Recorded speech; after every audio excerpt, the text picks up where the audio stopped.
Ladies and gentlemen, put your hands together for Aleah Liebenau. Paul looked like Sloth from the Goonies. But like a hot sloth. He had brown hair, he was really tall, he wore tight Levi's, and he had a lazy eye, and he had fucked up teeth, but totally babely. I met him in a bar in Eureka, California, and we had everything in common. And I really don't believe in love at first sight, but I loved him immediately. And so we kind of started this torrid love affair, and it was great. And so I went over to his house, and he showed me his DVD porn collection. And it was in one of those like really old like DVD like books, and it was just filled with porn, like so much porn. Mostly anal, female anal. And so he kind of like subtly said, "Hey, you want to do anal?" That's really cute, but I'm not into that. I don't do butt stuff. I told him, well, I'm kind of vanilla in the bed. Like, I just lay there. I'm really lazy. You can ask any of my partners. I'm fucking lazy. I don't have time to get up on that dick and ride it. That's not my prerogative. It's not my thing. And he understood. But so after I left California, I went back to Oregon, and I started having sex with my friend Jessie. Jessie kind of looked like a really hot Charles Manson. Like, stringy hair, that really weird mustache beard thing, super disheveled looking, and also those really creepy eyes that just keep on looking at you really, really far. But he was super hot, so I was like in it. So we started having sex, and he's great. He kind of introduced me into like choking and slapping. And we also had anal sex. Now, it was literally everything I thought it would be.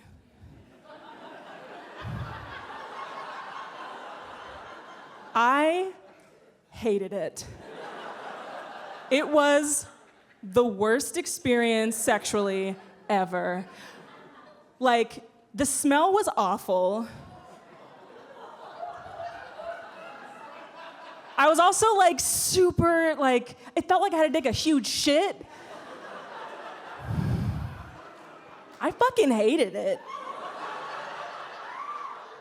But I really liked him, so I was like, okay, well, let's just not do that, but let's do something else. So let's just have sex. One night, while I was sucking his dick, I heard this like squishing sound, like a sound. Where's that coming from? And I looked down and I'm like, that doesn't sound like, that's not coming from me. And I looked at him and he is just in ecstasy. He is just like, he's in it. I'm like, I'm not even doing anything. What is going on? And I look down, and he's fingering himself. No, I don't know what to do in that situation. But I just saw how hot, like, he was just really into it, and he really liked it. So I was like, huh. But all these questions kind of just went through my mind, like, do you need a hand? We should have had this conversation before. Does it hurt? It shouldn't, right? No, he's probably getting into it. So I remember just looking at him and looking at the situation, and I thought, God, I don't like anal, but I want to give it, because if he can get off by that, like, I could probably do a great job at doing that. So years later, Sloth and I started talking again. I'm sorry, I meant Paul, sorry. We started talking through Snapchat. So I'll explain what Snapchat is. So it's basically the new age sexting app. So you can send like a dick pic or a tit pic or like a clit pic for like up to 10 seconds, and then poof, it's gone. It's gone into the internet.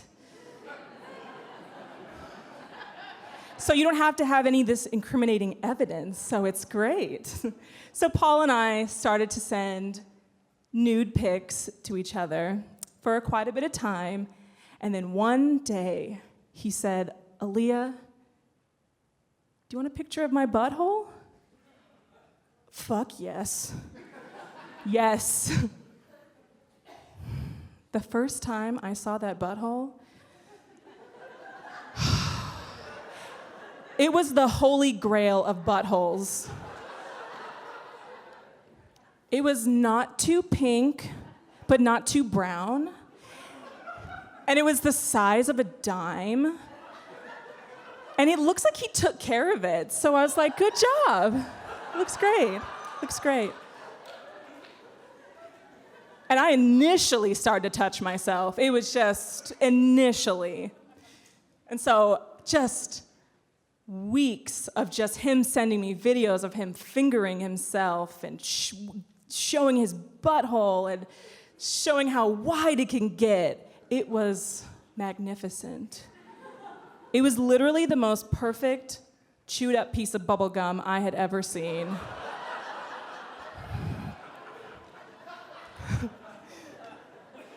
So I was like, okay, this is fun. Like, we're having a good time. So I was like, you should get a dildo so I could watch you use it on yourself. And he's like, okay. So he goes to the dildo store, and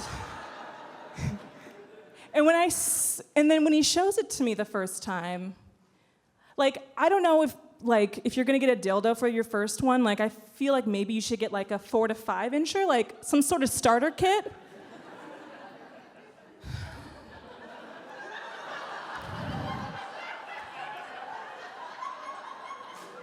Paul's stupid. He got the biggest dildo I've ever seen, and I'm not kidding. It was the largest dildo. It was literally the size of my hand. And I will say, I watched him struggle to put that whole thing in there. But good job, Paul. You were able to get that thing right up in there. He was great. Yeah, he was. While I'm just flicking my bean, just like, fuck, this is hot.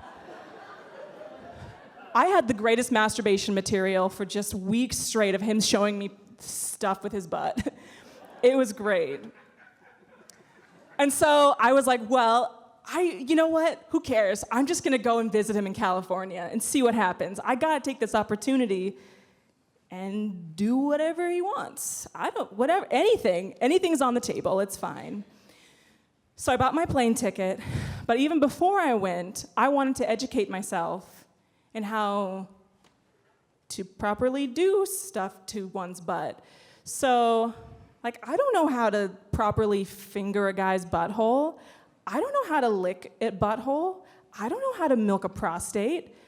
I don't know. And so I started to research, and I realized, as a woman, there is not much material on a woman fingering a guy's butt. And I found that interesting because maybe women want to do that. I want to see it. And so even the material that I did find was just like amateur stuff, like amateur like home movie porn and like internet 70s stuff. I was like, okay, so I got the knowledge. And so I went down to I went down to California, and I bought a 6-pack of Mike's Hard Lemonade. I wanted to get nice and drunk. And I bought enough lube for the night. And when I saw Paul, it was like all those old feelings came back, just like how much I really liked this person and how this feels right. And so we start making out and like the normal stuff, like grinding and whatever. And so then I was sucking his dick, and I was like, well, Aleah, this is a sink or swim situation. You gotta get in there.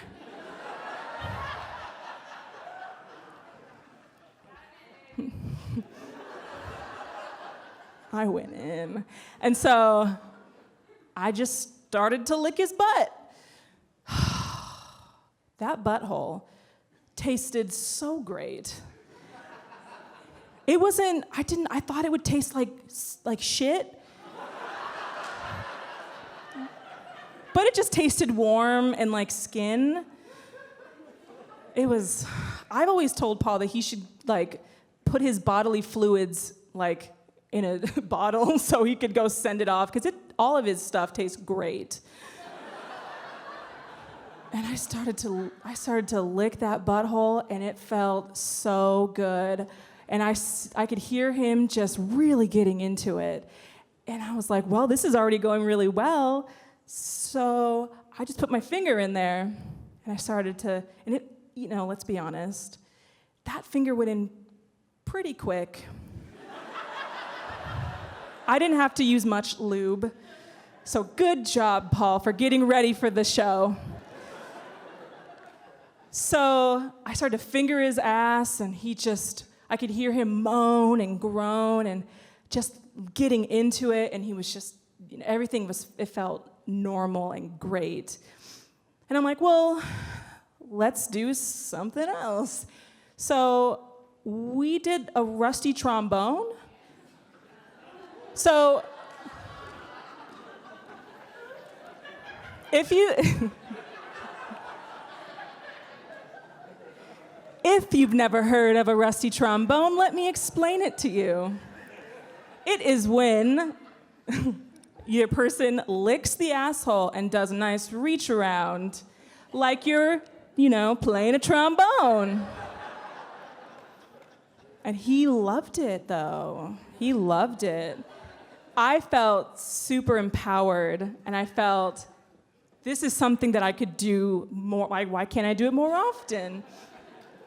And so I am very grateful for Paul, because he showed me that I can be confident in my sexuality, and I don't have to be lazy all the time. I appreciate that, because if I'm comfortable with my partner, I'll do whatever. Like, that's fine, but I want to make sure that I'm comfortable first and that my partner likes it. And God damn it, I love butt stuff.